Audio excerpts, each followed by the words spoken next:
चलिए देखते हैं। तो आपको मैं टाइम डिपेंडेंट परटर्बेशन थ्योरी पढ़ा रहा हूँ। उसमें मैंने आपको कहा था फर्मी गोल्डन रूल यहाँ पर वेरी करेगा, और फर्मी गोल्डन रूल हम लोग आगे बात करेंगे। तो लास्ट क्लास में हम लोगों ने क्या देखा था टाइम डिपेंडेंट परटर्बेशन थ्योरी में, मैंने आपको सी ए और सी बी की वैल्यूज़ करवाई थी। तो मैं दिखा दे रहा वो क्या था, शायद लास्ट क्लास का। देखते हैं कहाँ गया वो। अगर ऊपर मिल जाएगा तो सही है, वरना स्टार्ट करता हूँ मैं नए तरीके से। 1 मिनट होल्ड करना।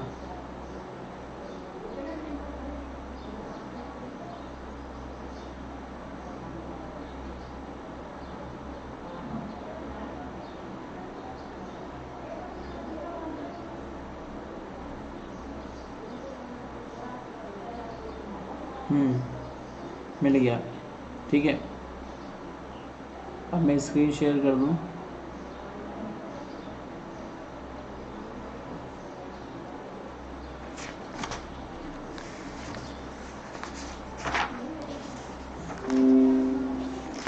ये देखो, ये हमने पढ़ा था लास्ट क्लास के अंदर। सी ए और सी बी की वैल्यू निकाली थी ना यहाँ पे स्टूडेंट इक्वेशन सॉल्व करने के बाद में।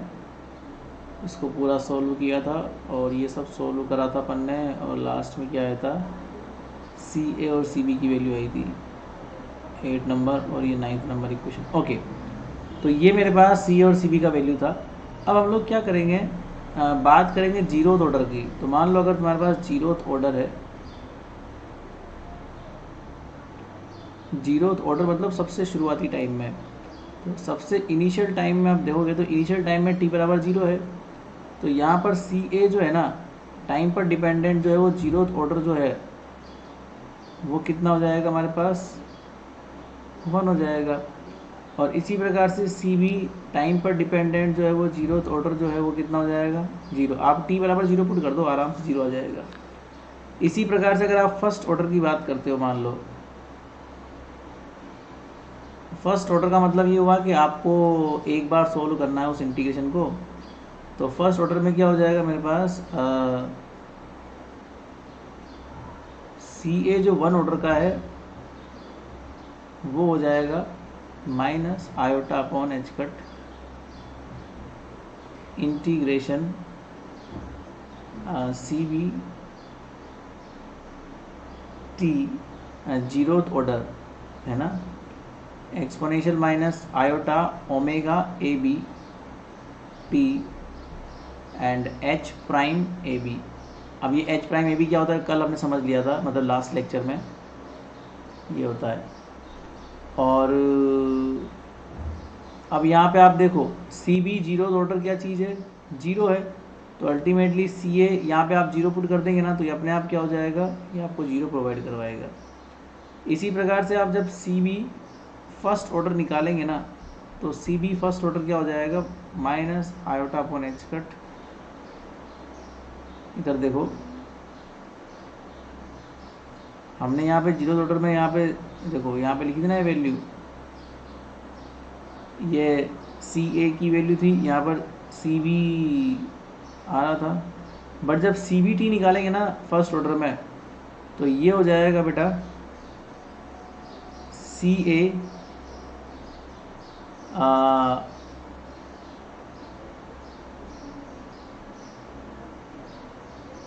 Zeroth order T exponential minus iota B A T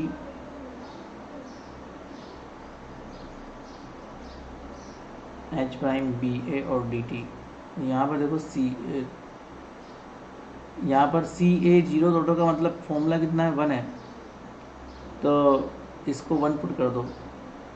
तो जैसे यहाँ 1 पुट करोगे तुम्हारे पास क्या हो जाएगा, C B first order T बराबर हो जाएगा माइनस आयोटा अपॉन एच का integration H prime B A exponential minus iota omega B A T और ये डी टी। ठीक है, अब अगर सेकंड ऑर्डर की बात करते हैं हम लोग, तो सेकंड ऑर्डर जो है वो फर्स्ट ऑर्डर पर डिपेंड करेगा। तो अल्टीमेटली CA2 T जो है वो कितना हो जाएगा, minus iota upon H cut integration CB first order T। तो सेकंड ऑर्डर किस पे डिपेंड करता है, फर्स्ट ऑर्डर पे डिपेंड करता है, exponential minus iota omega AB T और DT।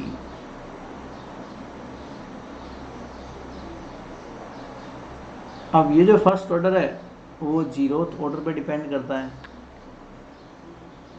है ना। तो अब मैं CA निकाल रहा हूँ, तो उसमें CB फर्स्ट ऑर्डर आ गया और CB फर्स्ट ऑर्डर की वैल्यू ये रही, पुट कर दो। तो CA सेकेंड ऑर्डर बराबर minus iota upon H cut integration CB first order कितना है हमारे पास, minus iota upon H cut integration H prime BA exponential minus iota omega BA T और DT ब्रैकेट बंद, H prime AB exponential minus iota omega AB T। अब वही CB second order निकालना है। मैं कौन सा फॉर्मूला यूज़ कर रहा हूँ यहाँ पे, अब मैं ये वाला फॉर्मूला यूज़ करूँगा, this formula.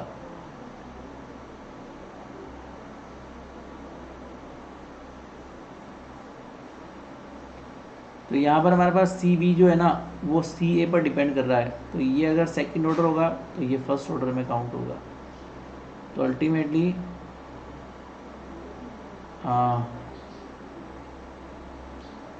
CB second order T is equal to minus iota upon H cut integration CA first order T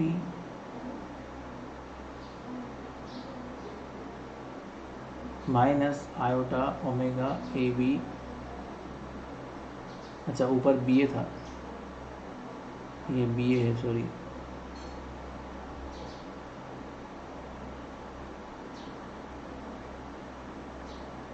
BA है कि AB चेक करना पड़ेगा एक बार को।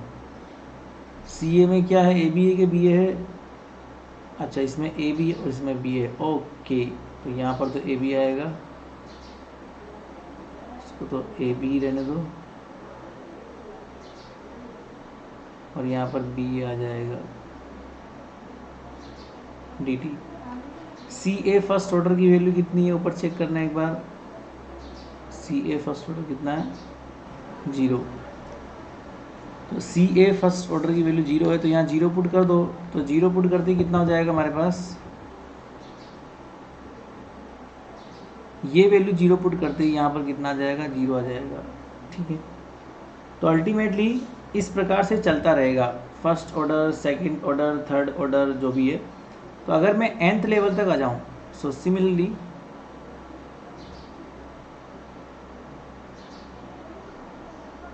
For nth level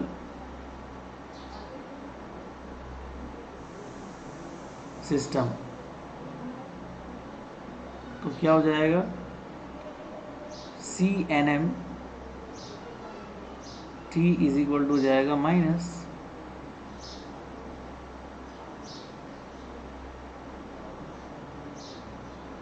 H prime NM omega NM T DT, ये formula होता है, याद रख लेना। ये कहलाता है एम्पलीट्यूड, और एम्पलीट्यूड का जब आप स्क्वायर करते हो तो प्रोबेबिलिटी होता है। तो इसी प्रकार से तुम क्या निकाल सकते हो, ट्रांजिशन प्रोबेबिलिटी निकाल सकते हो। तो वो कितनी हो जाएगी, transition probability PNM is equal to CNM का स्क्वायर, ठीक है। अब इसका स्क्वायर कर दो तो ये हो जाएगा तुम्हारे पास ट्रांजिशन प्रोबेबिलिटी PNM बराबर, मोड का स्क्वायर किसका, आयोटा अपॉन एच कट, और integration H prime N M exponential minus iota omega N M T and D T. अब अगर तुमने मान लो कोई एक कांस्टेंट पर्टर्बेशन अप्लाई कर रखा है, मतलब एक निश्चित पर्टर्बेशन आपने अप्लाई कर रखा है, तब क्या होगा। सो यहाँ लिख दो for constant perturbation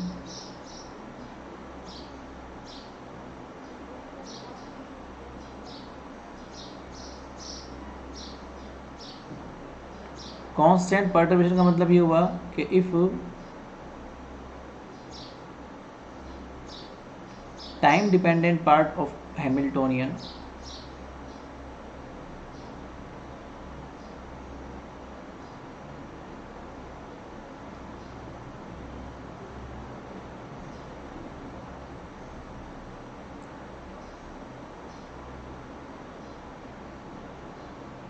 is such that, क्योंकि पर्टर्बेशन तो हैमिल्टोनियन की फॉर्म लगाए ना हम, ये एच प्राइम जो है ना इसे पर्टर्बेशन ही बोलते हैं। तो ये पर्टर्बेशन हम लोग लगा रहे हैं एनर्जी की फॉर्म में, और वो इस प्रकार से लगाएंगे कि वो कांस्टेंट है। कांस्टेंट का मतलब ये है कि जो पर्टर्बेशन की वैल्यू है, टाइम डिपेंडेंट पार्ट है, तो ये एक कांस्टेंट वैल्यू दे रहा है, और वो भी एक निश्चित समय में।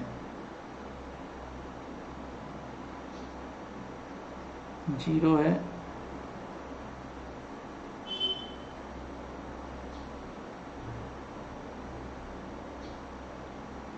Equation number 1। तो नाउ अब आप कैलकुलेट करते हैं 1 बाई 1। नाउ पहले सी एन एम कैलकुलेट किया जाएगा। सी एन एम क्या हो जाएगा, iota upon H cut. Perturbation कहाँ से कहाँ तक अप्लाई है, 0 से लेकर टी तक अप्लाई है ना। वी पोटेंशियल की फॉर्म में है ना ये हैमिल्टोनियन, तो मैं इसको ऐसे बोलता हूँ कि ये वी एन एम कहलाएगा। एक ही बात है, वो वी एन एम की मतलब पोटेंशियल की फॉर्म में आपने दे दिया पर्टर्बेशन, बाकी exponential iota omega N M और टी प्राइम और ये डी प्राइम, क्योंकि सब प्राइम कोऑर्डिनेट में चल रहे हैं। प्राइम मैंने इसलिए लिया क्योंकि हमने लिमिट जो है ना वो टी की ले ली। तो लिमिट का ये रूल है कि जिसकी लिमिट लगाते हैं उसके रेस्पेक्ट में इंटीग्रेट नहीं करते हैं, इसलिए मैंने वेरिएबल लिटिल बिट चेंज कर दिया, टी प्राइम कर दिया। अब अल्टीमेटली ये वी एन एम क्या है, वो एक ही बात है। अगर एच एन एम की बात करेंगे तो ये एन और एम स्टेट पर ऑपरेट होता है। अब वैसे ही मैंने हैमिल्टोनियन को पोटेंशियल मान लिया, तो अल्टीमेटली हम इसको वी भी लिख सकते हैं ना पोटेंशियल की फॉर्म में, और ये केवल 0 से टी तक अप्लाई हो रहा है, तो इसको मैंने क्या बोल दिया, वी एन एम बोल दिया। इक्वेशन नंबर 1, इक्वेशन नंबर 2 मान लो इसको। अब अगर मान लो तुमने सी एन एम निकाला यहाँ पे, जो कि वी एन एम की फॉर्म में है, सोल्व किया सी एन एम का वैल्यू, तो सी एन एम बराबर कितना हो जाएगा, minus iota upon H cut. V N M तो कांस्टेंट है, टी पर इंडिपेंडेंट है। देखो यहाँ पे टाइम पर कहीं आ रहा है क्या, नहीं, क्योंकि ये कांस्टेंट पर्टर्बेशन है, तो टाइम पर इंडिपेंडेंट है तो बाहर आ जाएगा। अब टाइम पर डिपेंडेंट फैक्टर जो है वो अंदर रह गए, और टाइम पर डिपेंडेंट फैक्टर जो है वो केवल कितना है, exponential minus iota omega N M. अब ऑब्वियस सी बात है, टी डैश के रिस्पेक्ट में सोल्व करोगे, लिमिट पुट करोगे, upper limit minus lower limit put करोगे, वो आ जाएगा V N M upon H cut. Iota ये सब नीचे आ जाएगा, तो आयोटा से आयोटा कैंसिल हो जाएगा, और सोल्व करने के बाद कितना बचेगा, minus iota omega N M, और ये टी बच जाएगा। ये अपर लिमिट में है, और लोअर लिमिट में क्या हो जाएगा, -1, क्योंकि एक्सपोनेंशियल 0 का वैल्यू -1 होता है। और नीचे कितना बच जाएगा, ओमेगा एन एम। वैसे माइनस का आयोटा भी आएगा, बट वो माइनस का आयोटा इस वाले माइनस के आयोटा से कैंसिल हो जाएगा। एनीवे, अब अगर हम क्या लिख सकते हैं बेटा, इसको हम लोग अगर कन्वर्ट करें तो हम ऐसे लिख सकते हैं ना कि ओमेगा माइनस आयोटा थीटा बराबर क्या होता है, omega minus iota theta by 2 multiply with omega minus iota theta by 2, है ना। तो अगर मैं इसे लिख दूँ तो यहाँ पर वही सेम रामायण है, ओमेगा आ सकता है क्योंकि पावर्स ऐड होती है ना गुणा में, तो ये गुणा है, मल्टीप्लाई है, इसमें पावर्स ऐड करोगे तो वापस सी आ जाएगा। तो इसको मॉडिफाइड करते हैं, तो यहाँ पे क्या हो गया,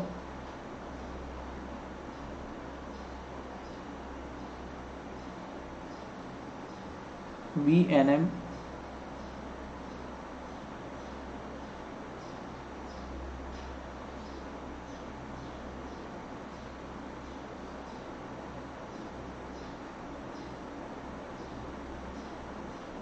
अपॉन ओमेगा एन एम।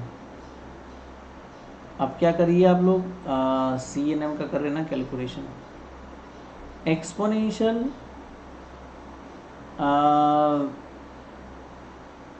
अगर आप लोगों ने एक्सपोनेंशियल माइनस का आयोटा ओमेगा एन अपॉन 2 बार निकाल लिया, मैं क्या कर रहा हूँ देखना, समझना ध्यान से, V N M upon omega N M, ये तो बाहर है, मैंने क्या किया, एक्सपोनेंशियल माइनस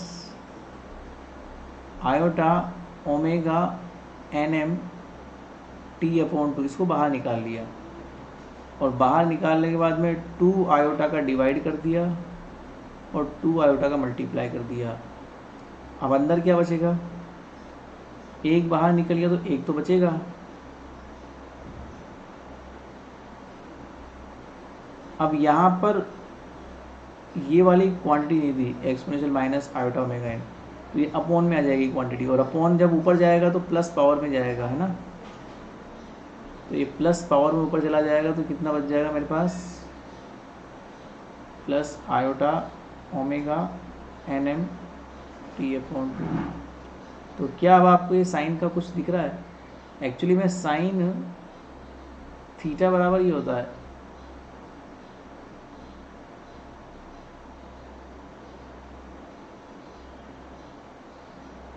तो ये 2 आयोटा को आपने अगर इसके साथ कंबाइन कर लिया और माइनस को बाहर निकाल लिया, तो अल्टीमेटली क्या ये साइन फॉर्म में बन जाएगा। पहली बात तो माइनस को बाहर निकालो और इस 2 आयोटा को लिख दो, बस। फिर ये वी एन एम पहले से था, एच कट, अच्छा एच कट छोड़ दिया क्या अपन ने, एच कट भी तो था ऊपर, एच कट था, ओमेगा एन एम भी था, एक्सपोनेंशियल माइनस का iota omega N M T upon H cut भी है, sorry N M T upon 2 भी है,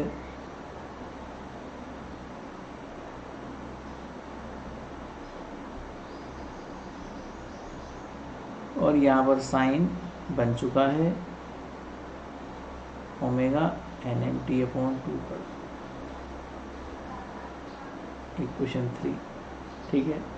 अब यहाँ से तुम आराम से निकाल सकते हो ट्रांजिशन प्रोबेबिलिटी, जो कि सिंपली इस एम्पलीट्यूड का स्क्वायर होता है। तो ट्रांजिशन प्रोबेबिलिटी निकालने में कोई बड़ी बात नहीं है, तो पी एन एम होती है, तो पी एन एम क्या हो जाएगा, सी एन एम का मोड का स्क्वायर हो जाएगा। अब मोड का स्क्वायर का मतलब होता है, मतलब एक तरह से उस क्वांटिटी का स्टार ले लो और साथ में वो क्वांटिटी सिंपल ले लो। तो ये आप जब करोगे तो पी एन एम हो जाएगा आपके पास में, जब आप इसका स्टार लेंगे पूरी क्वांटिटी का, तो आयोटा जो है माइनस आयोटा में कन्वर्ट हो जाएगा, तो अल्टीमेटली जो है माइनस आयोटा जो है प्लस आयोटा में कन्वर्ट हो जाएगा, तो 2 आयोटा, और इसके अलावा जो पूरी क्वांटिटी है वैसी की वैसी लिख देना, और फिर वो नॉर्मल क्वांटिटी मतलब माइनस का 2 आयोटा और वो पूरी क्वांटिटी ऐसी की ऐसी। तो अल्टीमेटली जब आयोटा को आयोटा से मल्टीप्लाई करोगे ना तो -1 होता है, आयोटा को माइनस आयोटा से मल्टीप्लाई करने पर -1, और प्लस प्लस माइनस, तो अल्टीमेटली कितना हो जाएगा 4, है ना, 2 दूनी 4, आयोटा का स्क्वायर -1 और माइनस माइनस +1, ठीक है। और बची हुई क्वांटिटी का स्क्वायर है ही सही, उसमें तो कोई दिक्कत नहीं है, तो H cut square, V N M का स्क्वायर, ओमेगा एन एम का स्क्वायर। हाँ एक और चीज़, यहाँ पर एक और जगह आयोटा आ रहा है, एक्सपोनेंशियल यहाँ पर है ना, माइनस में लिखा है ना, तो ये प्लस में हो जाएगा यहाँ पे, iota omega N M T upon 2, बाकी क्वांटिटी वैसी की वैसी है ना, और यहाँ पर कोई दिक्कत नहीं, तो exponential minus iota omega N M T F O two. जब ये मल्टीप्लाई करोगे तो एक्सपोनेंशियल प्लस आयोटा थीटा और एक्सपोनेंशियल माइनस आयोटा थीटा, तो एक तरह से ये एक्सपोनेंशियल की पावर 0 हो गया, तो मतलब कि वो 1 हो गया, तो ये 1 हो गया फैक्टर स्क्वायर के बाद में। तो अल्टीमेटली अब कितना बचा मेरे पास, केवल sine square omega N M T F O two बचा। That's the transition probability. ठीक है, तो ये कांस्टेंट पोटेंशियल के लिए मैंने एक बार तो सोल्व कर लिया। अब इसको थोड़ा और अगर मैं आगे एलिब्रेट करूँ, तो इसको अगर मैं एक काम करूँ ना, इसमें थोड़ा कन्वर्ट करो, इसको कन्वर्ट इन द सेंस इसको ऐसे लिख सकते हैं कि हम लोग मॉडिफाइड करके वी एन एम का स्क्वायर है वो तो ठीक है, इसको छेड़ो मत। यहाँ पर थीटा की फॉर्म में है omega N M T upon two, यहाँ पर ओमेगा एन एम तो आ रहा है, टू भी आ रहा है। अब मैं टी गायब है, तो मैं टी स्क्वायर का मल्टीप्लाई कर दूँ यहाँ पे, तो मेरे पास का एक बहुत आइडियल फॉर्म बन जाएगी। देखो अब कैसी बनेगी, साइन थीटा, थीटा मतलब कि omega N M T upon two upon theta, theta मतलब omega N M T upon two sine theta upon theta, ये बन गई मेरे पास, और इसका स्क्वायर है। चाहो तो देख लो, ये वही चीज़ है, टी स्क्वायर, ये टी स्क्वायर से कट जाएगा, ओमेगा एन एम का स्क्वायर, 2 का स्क्वायर 4 है, जो ऊपर से मैंने नीचे कर दिया। तो ये बहुत अच्छी फॉर्म बनी है मेरे पास। इस फॉर्म का एक फिजिकल मीनिंग है, इसीलिए मैंने ये बनवाई है, ठीक है ना। तो इस फॉर्म का फिजिकल मीनिंग क्या है, बेसिकली ये sign theta upon theta curve बनाएगा, और वो साइन थीटा अपॉन थीटा वाला कर्व ऐसा बनता है, देखना।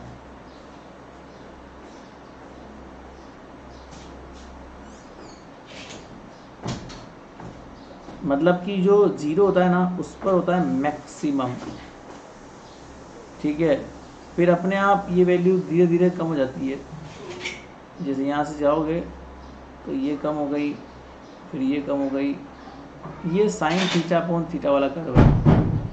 फिर ये वैल्यू कम हो गई, है ना, that's called the sign theta upon theta. तो ये हो जाएगा पी एन एम, ये 0 डिग्री है, ये है 2 पाई अपॉन टी, ये हो गया 4 pi upon T.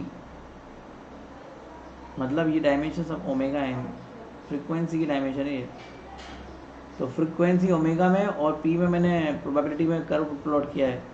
Probability maximum 1 होती है ना, तो ये मैक्सिमम हमारे पास ये वाली हो जाएगी 1 का मतलब आगे लिखा हुआ फैक्टर। आगे से आगे कर्व चलता रहेगा, यहाँ भी जाओगे तो -2 पाई अपॉन टी पर रहेगा, यहाँ पे जाओगे तो -4 पाई अपॉन टी पर रहेगा। अब इसमें कुछ केसेस बनते हैं जो आपके एग्ज़ाम में बहुत ज़रूरी हैं। जैसे मान लो इस ट्रांजिशन प्रोबेबिलिटी में अगर मान लो मैं omega N m tends to 0 कर दूँ, omega N m tends to 0 कर दूँ, तो क्या होगा। केस फर्स्ट,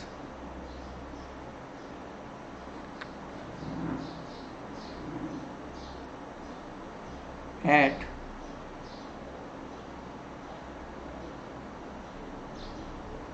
तो देखो टेंस टू 0 पर बेटा साइन थीटा अप्रोक्सीमेटली थीटा होता है, तो साइन थीटा अप्रोक्सीमेटली थीटा, तो ये से कट जाएगा पूरा, ये कट जाएगा, तो केवल ये बच जाएगा आगे वाला फैक्टर जो कि मैक्सिमम वैल्यू कहलाती है।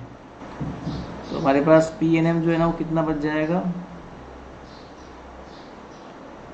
वी एन एम का स्क्वायर और टी स्क्वायर अपॉन, तो जो पी एन एम है is proportional to t square.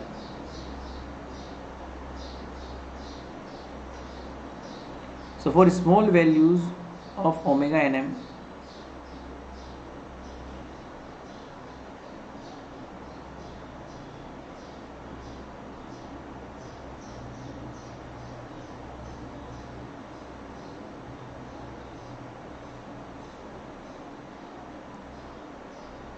peak value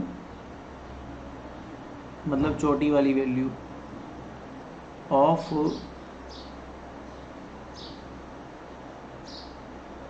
transition probability is proportional to t square, time के स्क्वायर की होती है प्रोपोर्शनल। अगर केस नंबर सेकंड लिया जाए, मान लो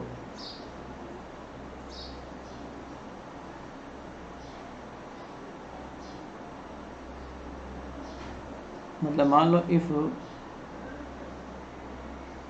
टी टेंस टू इन्फाइनाइट हो, मतलब constant perturbation is on for long time, मतलब आपका परटर्बेशन बहुत लंबे समय तक आपने लगा रखा है। Constant perturbation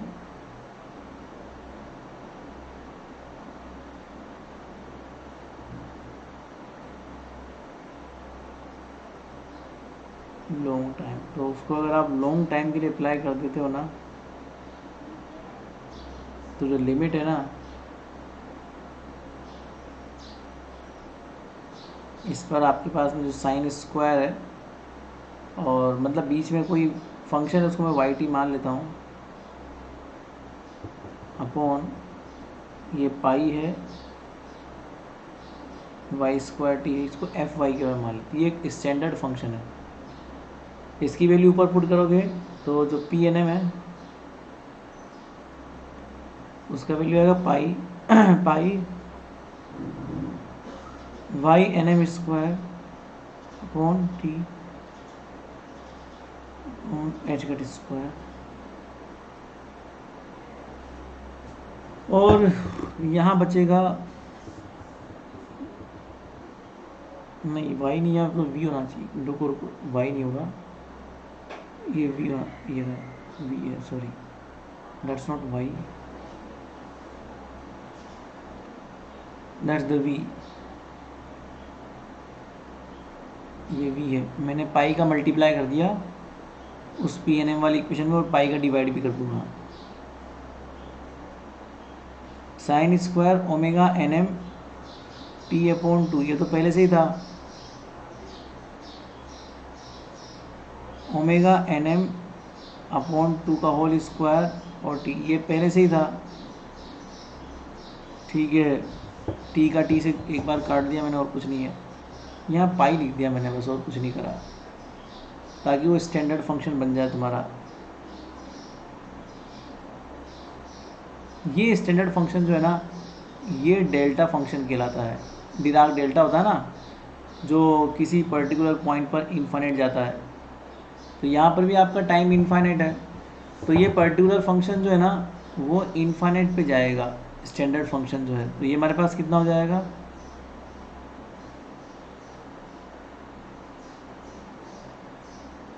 t is equal to infinite पर ये हो जाएगा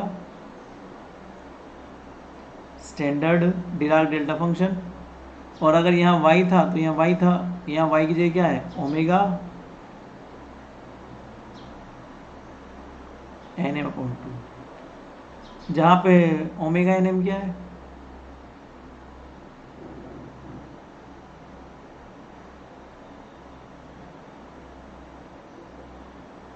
ई m minus E n upon H cut. तो ये वैल्यू ऊपर पुट कर दो, तो इन्फाइनाइट टाइम पर कितना हो जाएगा,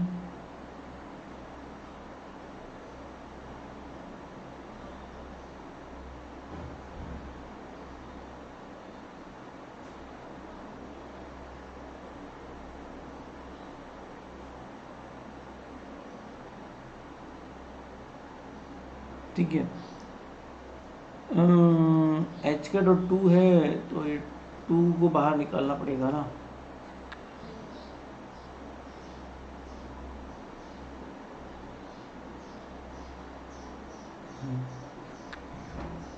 अब देखो हमारे पास एक डिराक डेल्टा की प्रॉपर्टी होती है, तुम्हें शायद पता नहीं है डिराक डेल्टा की प्रॉपर्टी के बारे में। डिराक डेल्टा के मैं यहाँ कोई कांस्टेंट मल्टीप्लाई में एक्स रख, तो उसको वन अपॉन एक्स या वन अपॉन के और डिराक डेल्टा को एक्स लिख सकते हैं। यहाँ पे कांस्टेंट क्या है, 2h कट है, ये 2h कट यहाँ पे एज अ कांस्टेंट बिहेव कर रहा है, तो इस 2h कट को आप बाहर भी निकाल सकते हो।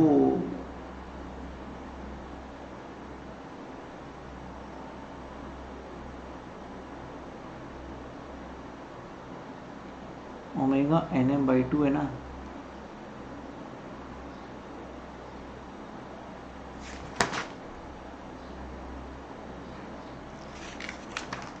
एक 2 और होना चाहिए था, कहाँ गया 2। देखो यहाँ पे डिराक डेल्टा क्या है, k = 1/2h कट।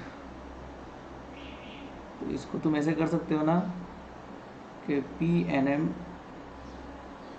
बराबर, इसको तो छेड़ो मत,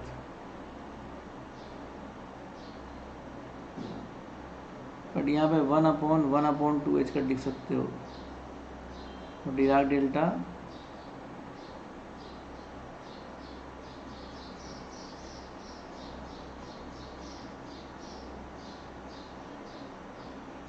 ये ऊपर चला जाएगा 2h कट, और h कट से h कट कट जाएगा, तो कितना बचेगा 2π V(nm)²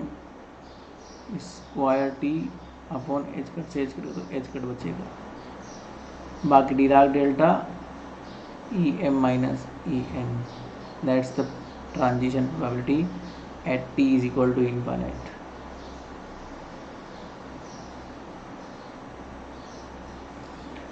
इसी बात पर डिपेंड है। So if a constant perturbation is on, so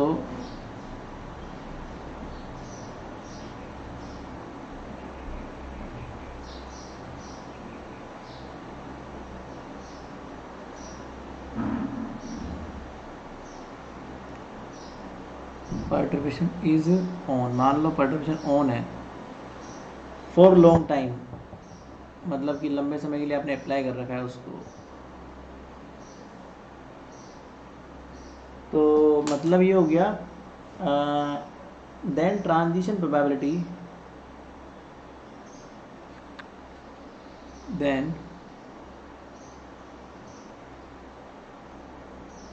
transition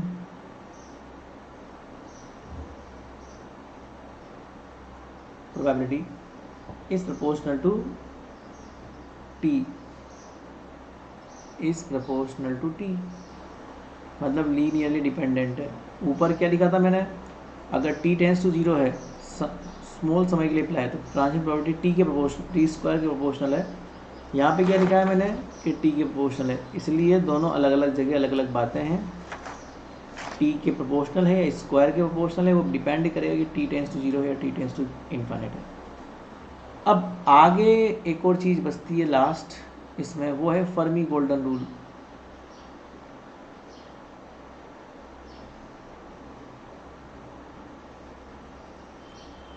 जो ऊपर वाले ही डेरिवेशन के ऊपर डिपेंडेंट है, वो ये चीज़ है कि transition rate is defined as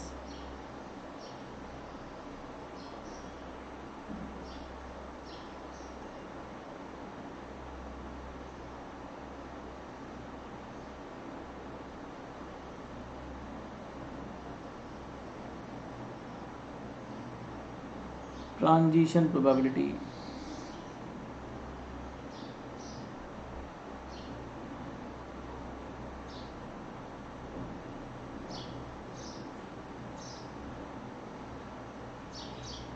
per unit time, ठीक है ना। ये बताता है आपको फर्मी गोल्डन रूल, मतलब ट्रांजिशन रेट बराबर transition probability in unit time. Question number 1, if PEM मान लो या फिर रो EM मानो, if rho EM is density of final state,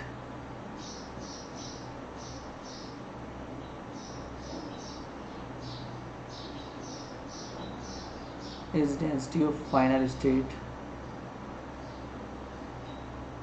the number of states, the number of states in the range of energy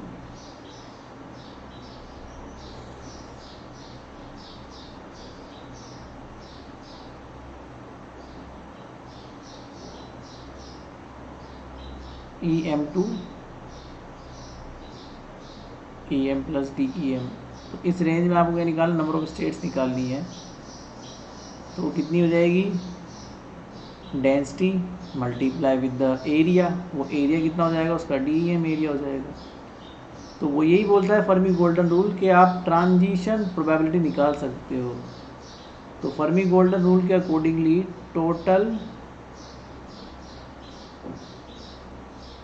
transition rate जो होगी ना वो ये होगी, that is RNM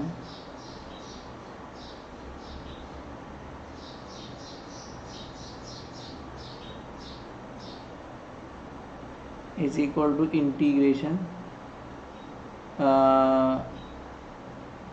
probability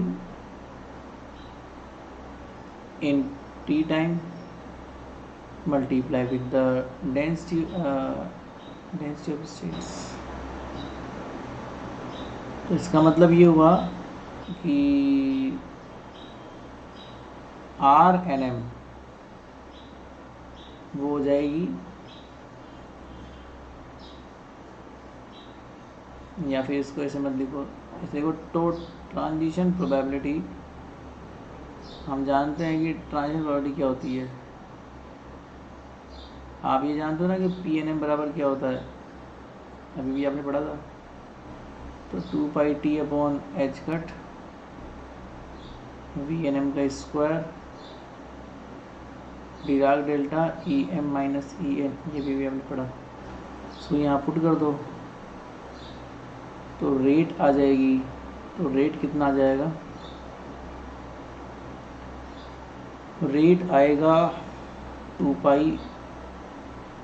VNM का स्क्वायर अपॉन h कट और delta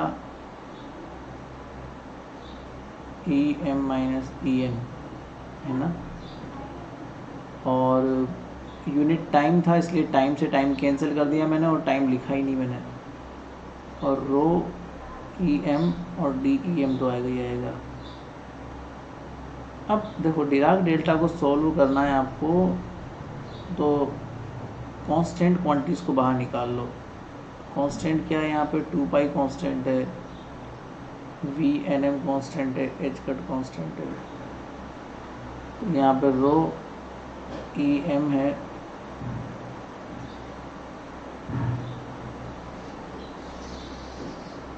Dirac delta की shifting property लगा दो, आराम से आ जाएगा आंसर। शिफ्टिंग प्रॉपर्टी ये होती है बेटा कि अगर यहाँ पे कोई फंक्शन है और यहाँ पे डिराक डेल्टा का x के रेस्पेक्ट में कोई डिफरेंशिएशन है और x के फंक्शन है, तो अगर यहाँ पे x आ गया और यहाँ पे कोई कांस्टेंट आ गया ना, तो फंक्शन को उससे रिप्लेस कर देते हैं। वही काम यहाँ हो रहा है। x की जगह तो EM है, खुद देखो यहाँ भी x की जगह EM है और a की जगह EN है। तो शिफ्टिंग प्रॉपर्टी काम में लेंगे,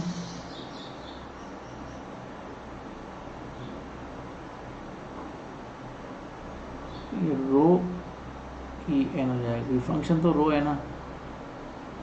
तो यहाँ पे ढंग से लिख दो इसको,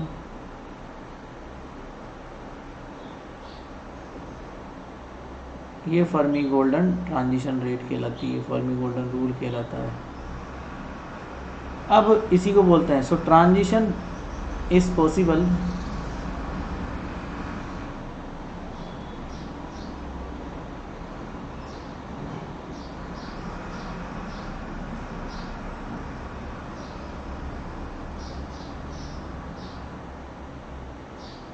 only when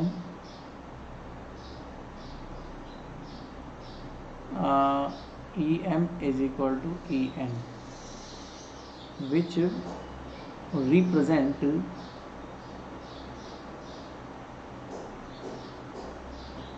energy conservation।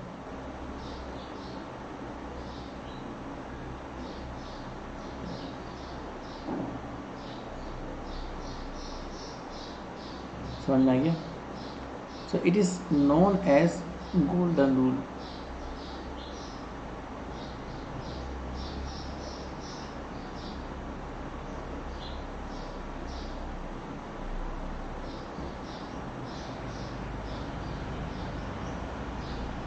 Golden rule बोल दो या फर्मी गोल्डन रूल बोल दो, एक ही बात है. So if we apply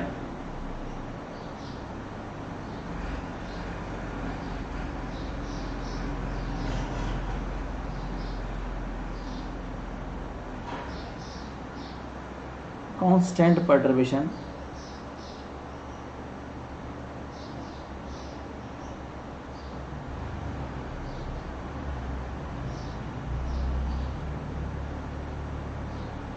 for long time,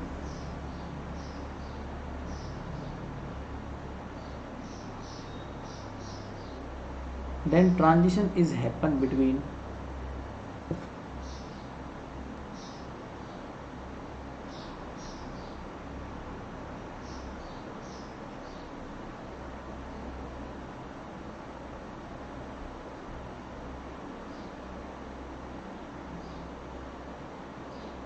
degenerate state. Degenerate का मतलब होता है सेम एनर्जी जिनकी होती है ना, जिनकी सेम एनर्जी होती है बट स्टेट अलग अलग है. जैसे मान लो कोई एनर्जी है, उसके करस्पॉन्डिंग दो स्टेट है, तो इसे डीजनरेटिव बोलते हैं. एक ही एनर्जी में दो स्टेट का होना डीजनरेसी कहलाता है. अब यहाँ देखो आप, हमारे दो स्टेट में ट्रांजिशन हो रहा है, बट वो तभी होगा जब उनकी एनर्जी सेम होगी. इसीलिए हम इस स्टेट को बोल देंगे डीजनरेट स्टेट. ठीक है ना. तो इसी के साथ तुम्हारा ये वाला पार्ट होता है ख़त्म. ठीक है.